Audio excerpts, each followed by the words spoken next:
So Alastair, thanks for joining us tonight. We're going to have a discussion on the season review so far, 14 games into the season. But before kick-off, what was the club's expectations for this season? This was always going to be a difficult season. We spoke about this just after the Queen's Park game at the start of the season, and I think the most difficult thing from my point of view was keeping everybody's expectations levels realistic. We had a great season last season, but that's gone, that's history, and I felt we started the season quite well. We had a slow start in the pre-seasons, and then once the league games come, we got off to an absolute flyer, and 5-6 games in, we just simply couldn't be in a better place, and then just a sequence of events happens that's out with our control a little bit in terms of injuries and suspensions, and we've had a tough time, there's no denying that. I mean, everybody knows that, there's no hiding from that. This isn't what we wanted the last 7, 8, 9 games, it's just absolutely not what we wanted, and it's tough, and we're all hurting. But the expectation levels now are exactly the same as they were at the start of the season. I mean, first and foremost, get enough points, same as it was last season. Get enough points on the table to make sure that we're safe, and we'll continue to work that way. And then your secondary objective becomes how far up the table can we get. And then obviously our main aim every season is to be in the top 4 to try and get into the playoffs. That was our objective at the start of the season, and that is still our objective right now. Nothing has changed. Right. As a Forfar Athletic supporter yourself, can you understand how the supporters are feeling just now with this run that's going on? Yeah, I can assure you. I just don't sleep.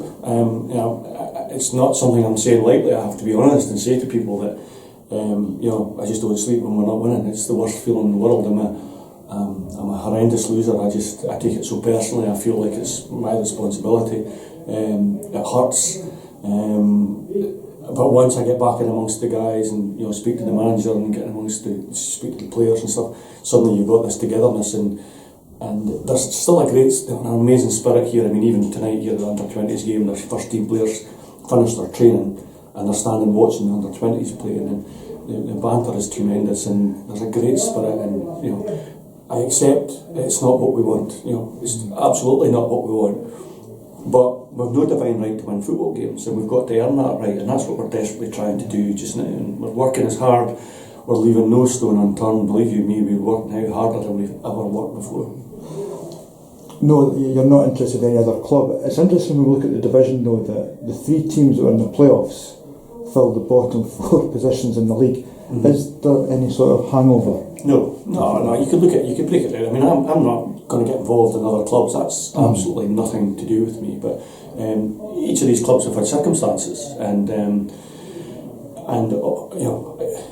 it's a fact. You can't hide it. That's the truth. But I'm not interested in them. I've got no concern about other teams at all. I don't even think about them for a millisecond in my life. They're not my concern. I've got enough to worry about here and to think about here. But we'll be fine. We'll be absolutely fine. You have the longest serving manager in Scottish football here at Forfar Athletic over 8 seasons. Has he achieved miracles in that time at Forfar Athletic and what he's done at the club? Well, he has in a lot of respects, because obviously I'm privileged to know the financial restraints that he's working under compared to other clubs. I know that, and people out there don't know it. I know it, and last season, for example, it was quite remarkable what we achieved on our budget, and it's desperately disappointing that we can't afford to give him probably the resources that he requires. The fans have come out and supported us. Our crowds at home, despite a sticky period, the support's been tremendous, and the fans by and large have stuck with the team. And there's 1 or 2 negative comments, but that's natural, and we've no problem with that. We're entitled to their opinion, and we deserve it because things aren't going our way, but it'll turn. Be assured of that. And has he done miracles at the club? Well, I mean, he's done much more than we thought was possible. So is he kind of a victim of his own success in a way, particularly this season? Yeah, absolutely, 100%. Couldn't agree more. It's a good question, and is the whole club a victim of its success over the last 4 or 5 or 6 years? And the answer to that is probably yes, because there's this expectation level that we've got to be top 3, top 4 every single season, and there's a lot of big clubs in this league and a lot of good clubs with much bigger budgets than us. So, and unfortunately, that's pretty much what it always comes down to, whether we like it or not. In realistic terms, what is Forfar Athletics' position in Scottish football? Is it where they are now, punching above their weight, or is there a chance that the Championship really is a place where Forfar Athletic belong? What would you say to that? Championship football is obtainable. There's no doubt about that. I don't like the expression punching above the weight. It was an expression that was used a lot last season. It used to really annoy me. You've got no divine right to be anywhere in any league in Scotland. You are where your work takes you to, and we have to work hard, maybe harder than most other clubs. Where we sit in Scottish football is where we sit right now. Our league position is exactly where we deserve to be right now. There's no hiding spot from that. But we're not interested in what we're doing right now. I'm focusing on where we're going to be and how we're going to achieve it.